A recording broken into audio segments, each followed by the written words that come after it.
Di sini saya akan menjelaskan materi yang pertama, yaitu sifat entitas persekutuan. Nah, bentuk persekutuan usaha memiliki beberapa elemen karena status legal yang akuntansinya. Nah, bagian berikut menggambarkan karakteristik utama yang membedakan bentuk organisasi dan persekutuan. Regulasi hukum persekutuan. Akuntan yang bekerja untuk persekutuan harus memahami hukum atau undang-undang terkait dengan persekutuan, karena hukum atau undang-undang tersebut menjelaskan hak-hak setiap sekutu dan kreditur pada tahap pembuatannya. Nah, definisi persekutuan atau perseroan adalah perjanjian antara dua pihak atau lebih yang setuju untuk menginvestigasi sesuatu ke dalam usaha agar memperoleh keuntungan dari persekutuan tersebut. Nah, definisi ini dapat dibagi menjadi 3 faktor. Yang pertama adalah asosiasi dua orang atau lebih. Nah, di sini istilah orang biasanya adalah bersifat individu, tetapi juga berupa perusahaan atau persekutuan lain. Yang kedua, untuk menginvestasikan ke sesuatu, artinya setiap sekutu harus berkontribusi sesuatu ke persekutuan. Tetapi sekutu memiliki otoritas yang jelas, kecuali dibatasi oleh perjanjian persekutuan untuk bertindak sebagai agen dari persekutuan atau transaksi dalam kegiatan usaha normal dan dijalankan oleh persekutuan. Yang ketiga ada usaha untuk mencari keuntungan. Selanjutnya masuk kepada pembentukan persekutuan. Nah, salah satu keuntungan utama dari bentuk persekutuan adalah mudah dalam pembentukannya. Kesepakatan untuk mendirikan sebuah persekutuan bisa bersifat informal seperti orang berjabatan tangan, atau bisa bersifat formal seperti perikatan antara dua pihak di atas kerjanya, disebut akta pendirian persatuan. Nah, ada perjanjian persekutuan harus mencakup hal-hal. Yang pertama itu nama dari persekutuan dan nama daripada sekutu. Yang kedua, jenis usaha yang akan dijalani dan jangka waktu perjanjian persekutuan. Yang ketiga, ada kontribusi modal awal dari masing-masing sekutu dan metode yang digunakan untuk menghitung kontribusi modal di masa depan. Yang keempat adalah spesifikasi lengkap tentang distribusi keuntungan dan kerugian. Yang kelima, ada prosedur yang digunakan dalam perubahan persekutuan. Yang keenam adalah aspek lain dalam operasi yang diputuskan oleh para sekutu. Selanjutnya ada karakteristik utama lainnya dari persekutuan. Nah, untuk persekutuan yang tidak memiliki perjanjian, persekutuan formal, undang-undang menyediakan kerangka hukum yang mengatur hubungan di antara sekutu. Hak kreditur dalam persekutuan, intinya KUHP dan KUHD menjadi dasar bagi persekutuan yang memiliki perjanjian formal maupun tidak. Nah, bab ini akan menyajikan bagian dari KUHP dan KUHD yang terkait dengan pembubaran dan likuidasi persekutuan. Yang pertama ada perjanjian persekutuan, yang kedua ada persekutuan sebagai entitas terpisah, yang ketiga ada sekutu adalah agen persekutuan, yang keempat kewajiban sekutu adalah kewajiban bersama, yang kelima ada hak dan kewajiban sekutu, keenam kepentingan sekutu yang dapat dialihkan dalam persekutuan, yang ketujuh adalah pengunduran dari sekutu. Masuk ke materi selanjutnya, yaitu jenis-jenis persekutuan terbatas. Nah, banyak yang melihat kemungkinan adanya tanggung jawab personal atau kewajiban persekutuan sebagai kerugian utama dari bentuk persekutuan umum. Persekutuan terbatas adalah bentuk yang berbeda dari persekutuan dengan kewajiban terbatas, atau persekutuan terbatas dengan kewajiban terbatas. Akuntansi untuk pembentukan persekutuan. Persekutuan harus membedakan secara jelas antara kontribusi modal dan peminjaman yang diberikan oleh sekutu pada persekutuan. Hal ini harus memiliki bukti tertulis atau dokumen yang legal.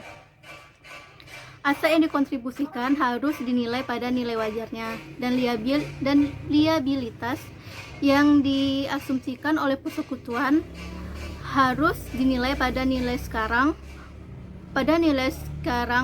dari sisa arus kas. Setiap sekutu harus setuju atas persentase ekuitas yang akan dimiliki dalam neto persekutuan.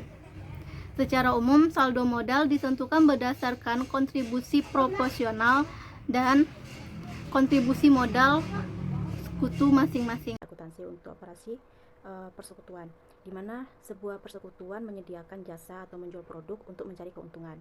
Nah, jadi transaksi tersebut dicatat dalam jurnal yang sesuai dan akun buku besar. Banyak persekutuan menggunakan akuntansi akrual dan prinsip akuntansi berterima umum untuk mengelola pembukuannya, karena PSAK atau SAK ETAP secara spesifik menghasilkan pengukuran laba yang lebih baik dibanding metode akuntansi alternatif. Contohnya itu seperti basis kas atau basis kas yang dimodifikasi. Lalu laporan keuangan persekutuan ini juga disusun untuk kepentingan sekutu dan terkadang untuk kreditor persekutuan.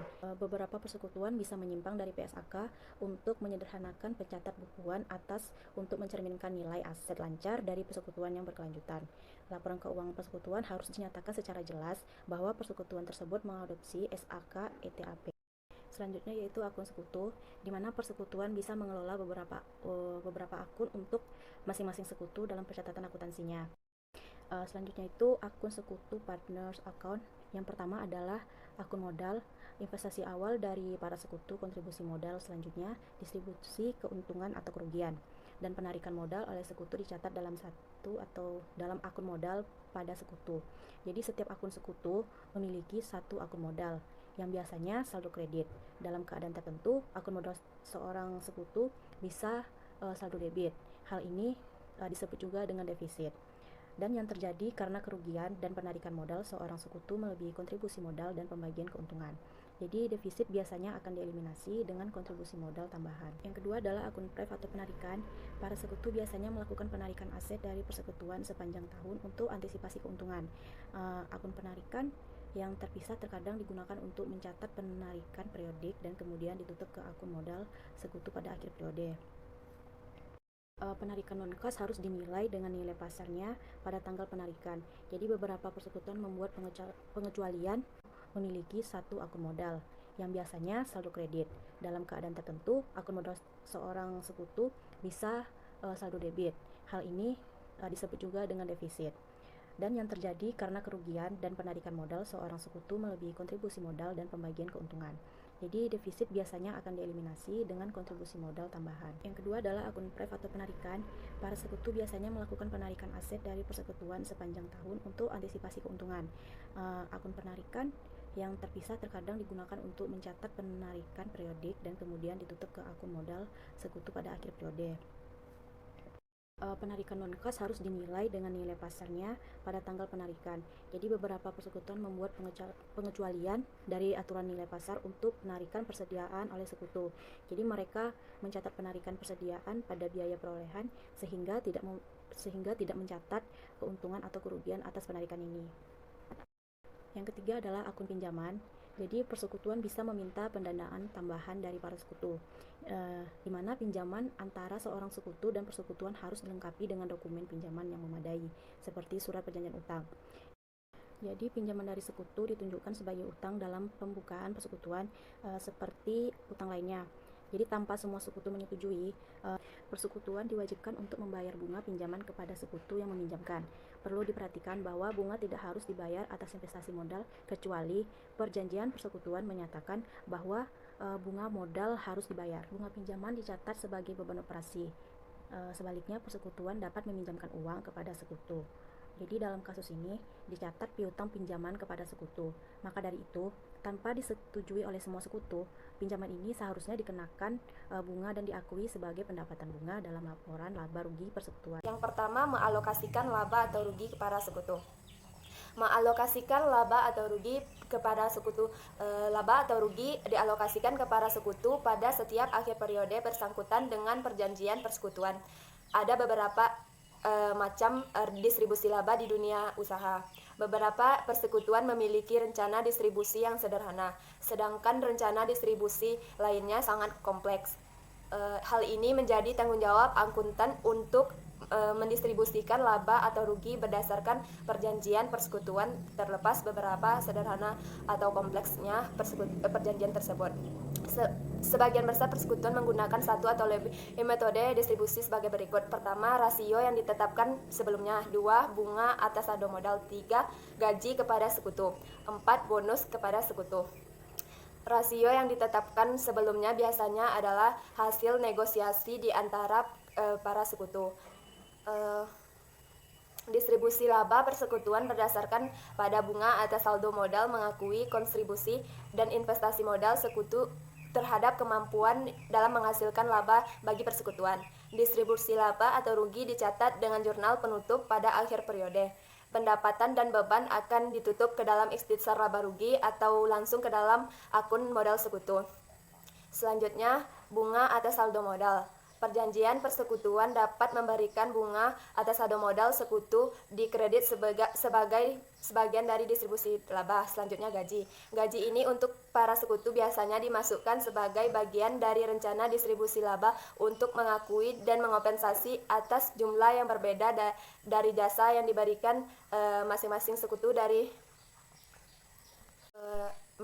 sekutu kepada persekutuan. Selanjutnya, bonus. Bonus terkadang digunakan sebagai cara untuk memberikan kompensasi tambahan kepada sekutu yang menyediakan jasa pada persekutuan. Selanjutnya, basis berganda alokasi laba. Perjanjian persekutuan dapat menggambarkan kombinasi dari beberapa prosedur alokasi yang akan digunakan untuk mendistribusikan laba. Misalnya perjanjian laba rugi persekutuan A menetapkan metode alokasi sebagai berikut. Yang pertama, bunga sebesar 15% pada saldo modal rata-rata terimbang. 2, gaji sebesar 2 juta untuk Aldi dan 5 juta untuk Bayu. Selanjutnya, metode alokasi laba khusus. Beberapa persekutuan mendistribusikan laba neto atas dasar kriteria lainnya. Misalnya, kebanyakan persekutuan publik mendistribusikan laba berdasarkan unit persekutuan.